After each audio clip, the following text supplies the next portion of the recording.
Hey y'all, welcome to the 14 Acres. My name is Leslie. Today I'm going to be setting up an indoor brooder. So we have our first ever hatch of Sebastopol goslings that is about to happen. I have a couple of different incubators running, and those babies will need to be brooded indoors for a short period of time.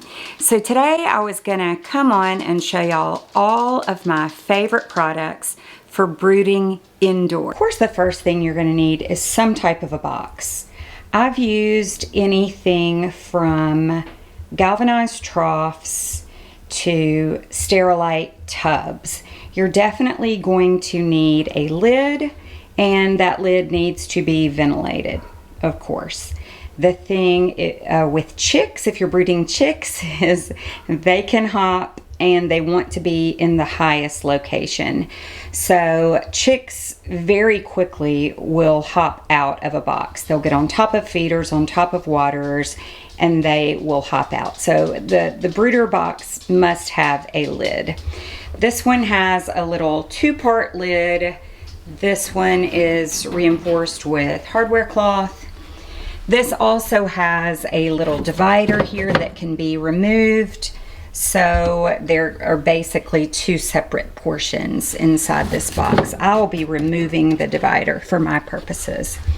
But the thing I really love about this box is the removable droppings tray. So this can actually be taken out. This is aluminum. This can be hosed out, scraped out, totally cleaned, and then just slides back in much like a trundle. You are also going to want some type of bedding, something that is going to absorb odors, absorb moisture and liquids and droppings. What I'm going to be using is this hemp bedding. It is actually from Eaton Pet and Pasture. And the reason I'm using this, and this is not a sponsored post, but the reason I'm using this is because it is so much less dusty than pine shavings. Outdoors, I use pine shavings in my coops, in my nest boxes, but I would highly recommend getting a bag of this for your indoor brooder. If you've brooded indoors before, you know that everything in the vicinity of the brooder is going to be covered in dust from the chicks scratching around in the shavings. And I promise you, this is so much less dusty than just your standard pine shaving. The next thing you're gonna need is a heat source. A lot of people use a standard heat lamp. And if you are doing that, you need to make sure that your enclosure is large enough for those chicks, ducklings, goslings to have room to get out from underneath that heat lamp if it gets too warm.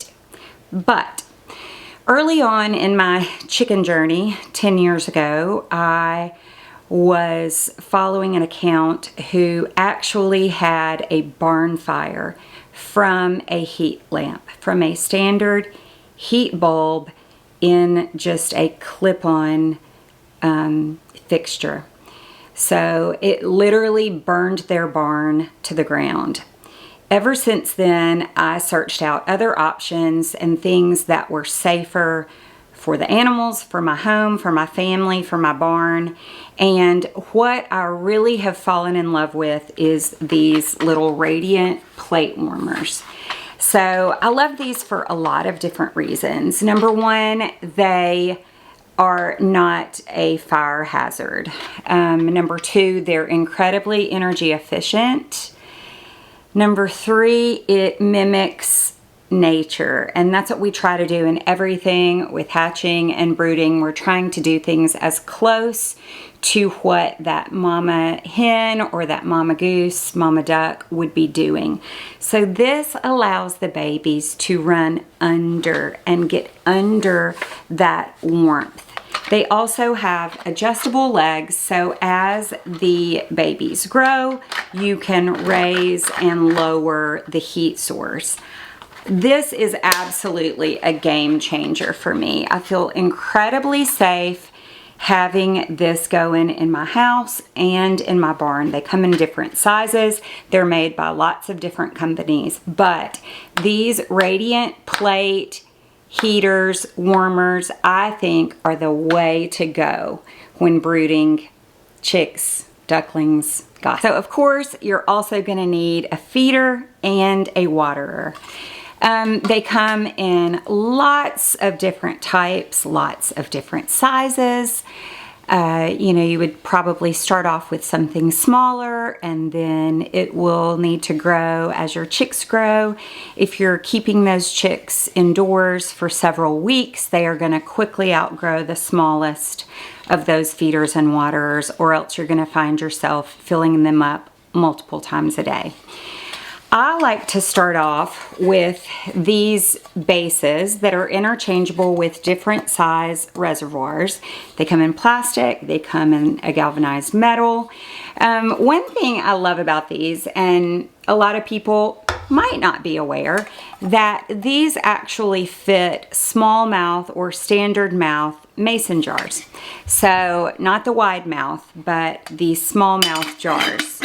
So you can use, this is a feeder, so you can use your own mason jars. No need to buy any sort of special reservoir with these.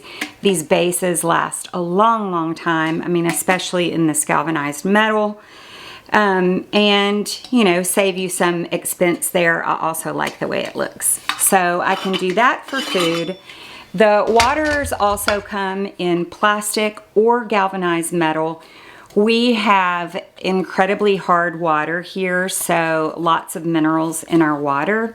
And when I use the galvanized metal for water, it builds up sediment really fast that sort of prevents a good seal, and sometimes it leaks. So I typically go with a plastic reservoir for the water. So same thing here, will fit a small mouth or standard mouth mason jar. Then as the chicks grow and you find you're needing more and more water, you can go to something like this. This is a 5-quart. It has little legs to get it up out of the shavings. If you are brooding ducks or goslings, they need to be able to dip their beaks into water. So you definitely want something that has a tray for the water. But my favorite, if you are brooding chicks, is a nipple waterer. These come with little wire attachments where these can hang. You could also sit this on top of something. It does not take just a few minutes to train the chicks how to use these nipple waterers.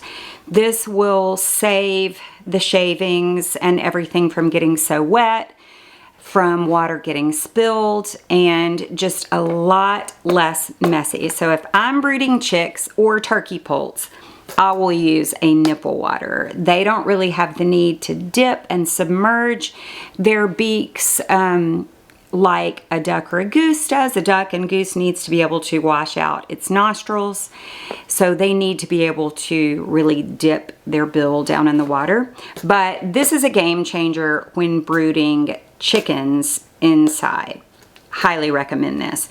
I typically grab a freshly hatched chick as they're, you know, warm and dry and ready to go into the brooder. I will just tap this with their beak, and literally as soon as one finds it, their instinct is to peck at something shiny, and once they realize that water's coming from this, really all the others follow suit. So definitely get a nipple waterer if you're brooding chick. And the last thing I'll talk about is feed.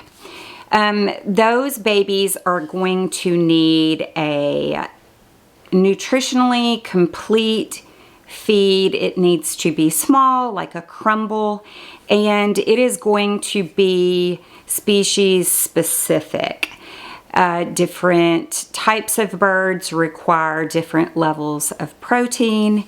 You also can decide whether you want to do medicated versus non-medicated. but please educate yourself about what that medicated is. There's a lot of misinformation out there. If I am brooding chicks outdoors, I 100% of the time use medicated feed. It is not an antibiotic. It is amprolium, and all it prevents is coccidiosis. So coccidia loves to grow in mucky, wet shavings and feed, and it can spread through a group of chicks faster than anything you've ever seen, and it is lethal to young chicks. So that is all the medication in medicated feed does. Again, it is not an antibiotic.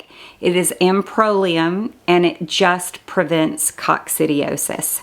So I have had chicks in the past with coccidiosis, and it is very scary, and it can, as I said before, ravage an entire flock of young chickens.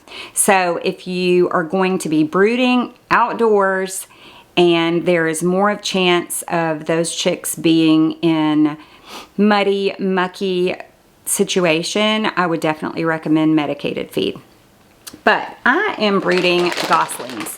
So goslings need about a 20 to 22% protein. And another big thing that they need is niacin. So ducklings and goslings never need ever medicated, so never feed medicated chick starter to ducklings and goslings. I'm going to be using this because it is fortified with niacin. And you can also do some research about adding brewer's yeast to your feed as a source of niacin for your ducklings and goslings. Also, they are going to benefit tremendously from greens, from grass clippings, from lettuces, kales, things like that, because they are grazers and they can start eating that stuff at a very young age. Just make sure you're also providing a source of grit and things to help them digest that grass. I hope y'all enjoyed this. I hope some of this information is useful and something you can apply to your own indoor brooder setup. And I would love it if you would leave me a comment and subscribe if you haven't done that already. And take care. See y'all soon.